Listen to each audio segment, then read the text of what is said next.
On today's episode of the Cryptoverse. Big disappointment for me, Megaupload 2.0 and Bitcache aren't going to launch as soon as we thought.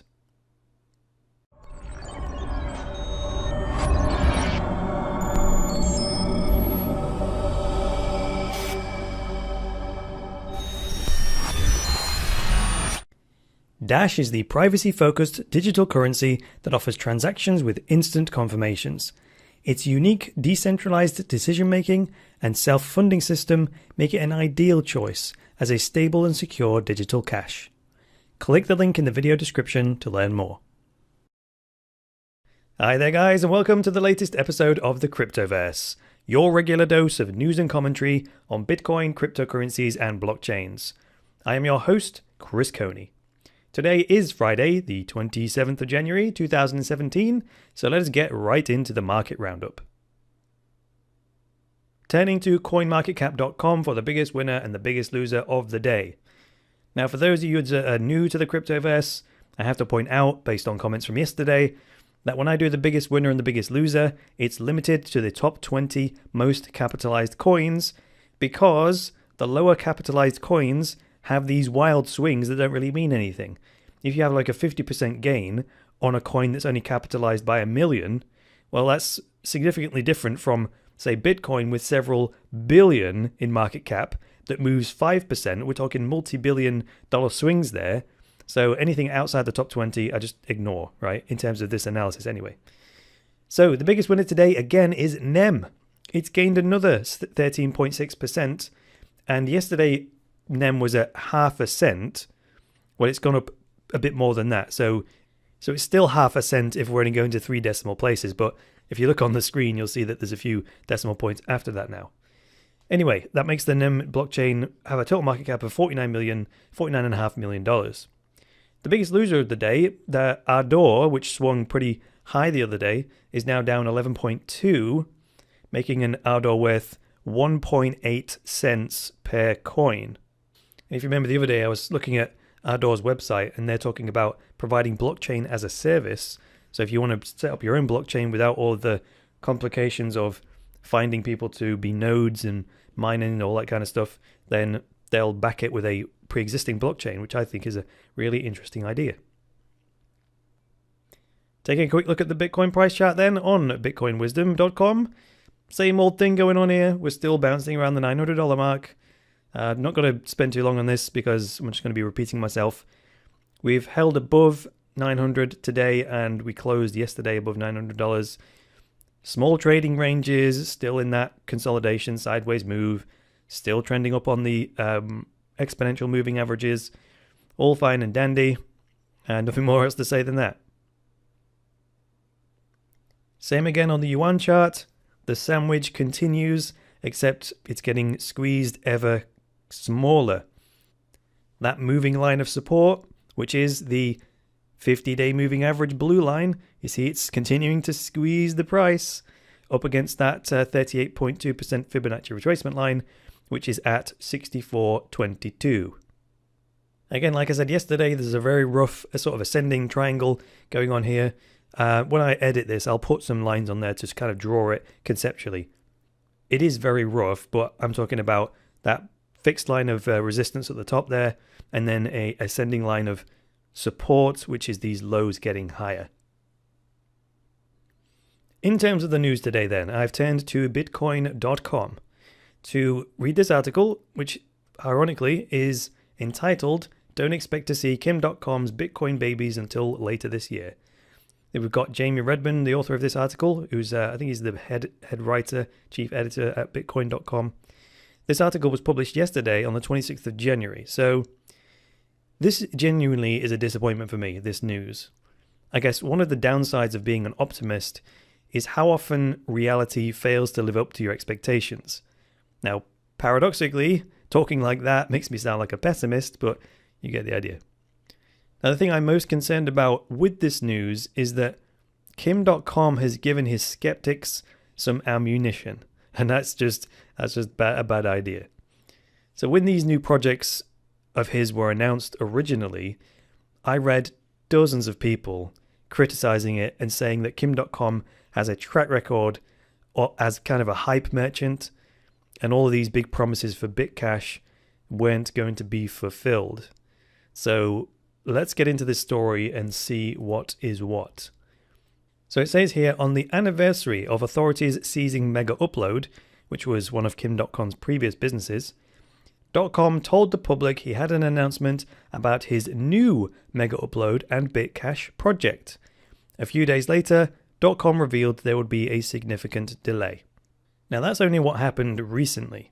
When I said I read dozens of tweets from Kim.com's critics, that was a good 6 months ago when Megaupload 2.0 and Bitcache were first announced, and they had a crowdfund project going on the Bank to the Future site.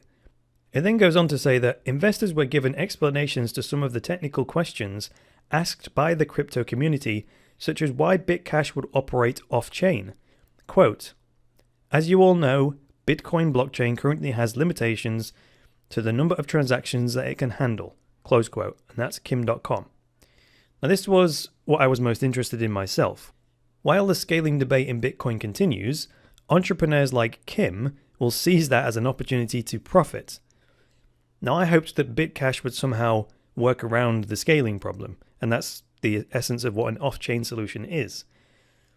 The issue for me was how little technical detail he released about exactly how Bitcache would work. Hence, it left things open for the critics to just go nuts. So the article continues here by saying, "This past week, Dotcom once again told the world he had an exciting announcement.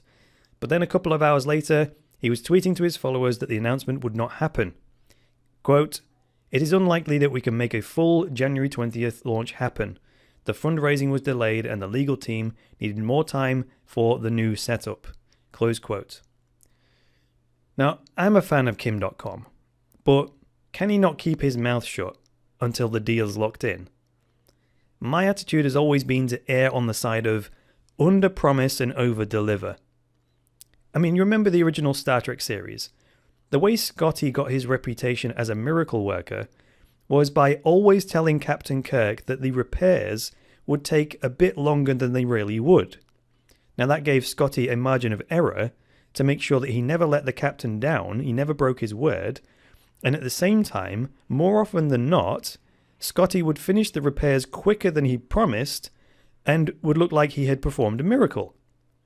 Now, operating the other way around, which is over-promising and then under-delivering, that's worse than not saying anything. It's actually the worst of all three approaches. What I would have done is got everything locked in, signed, sealed, and delivered. And then, and only then, would I start teasing out some details about the upcoming news. So then when I made the full announcement, I could make it in full confidence that I would be able to keep my word. I mean, if you can't keep your word, what's it worth? And then people wonder why we need blockchains. Well, we need them because people cannot be trusted. Anyway, let's move on to this next quote here in green. It says, quote, "We are looking forward to a beta launch of Megaupload 2.0 and Bitcache later this year." Okay, so when this new round of announcements come out later in this year, who's going to take them seriously? You know, there's a reason children are told that story of the boy who cried wolf. Building hype is for people who think short term, but building trust is for people who think long term. So, conclusion time. I'll pretty much repeat my core point, which is the moral of this whole story. The importance of over-delivering for customers is precisely why I give so much admiration to certain projects. Now, the library project, LBRY, is the first one that comes to my mind when I think of this. They are well into their development of their system, yet they are still only letting people in on an invite-only basis. I'll put it up on screen for you. Now, I interviewed Jeremy Kaufman on this very channel a little while back. And while I believe their software is good enough to release, he didn't agree. He is thinking about the everyday user, not the Bitcoiners, not the tech savvy, the average person that wants to buy a song or whatever content it happens to be.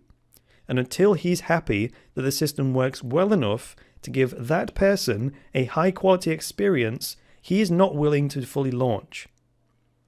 And then Monero also comes across to me as embodying this attitude. Ricardo actually says in one of his presentations, he specifically told people not to invest in Monero coins because they were still developing the technology. Despite that, tons of people went and bought Monero. So I strongly recommend watching the presentation that Ricardo gave to Coinbase, because I think you'll get a really good feel for the guy. And I'll post a link to that video in the description of this video. So thanks for joining me today, guys. If you liked this episode, hit the like button. If you disliked it, hit the dislike button. Please leave me a comment below with some feedback and get subscribed. And please support the Cryptoverse by boosting cryptocurrency adoption by going to cryptoversity.com/podcast and becoming a patron. From just a few dollars a month, you can secure Cryptoversity's future, get unlimited access to all Cryptoversity courses, and access a private patrons-only chat group where you get direct access to me. That is all for today, guys. I will be back on Monday with another episode of the Cryptoverse. So until then, it's me, Chris Coney, saying bye for now.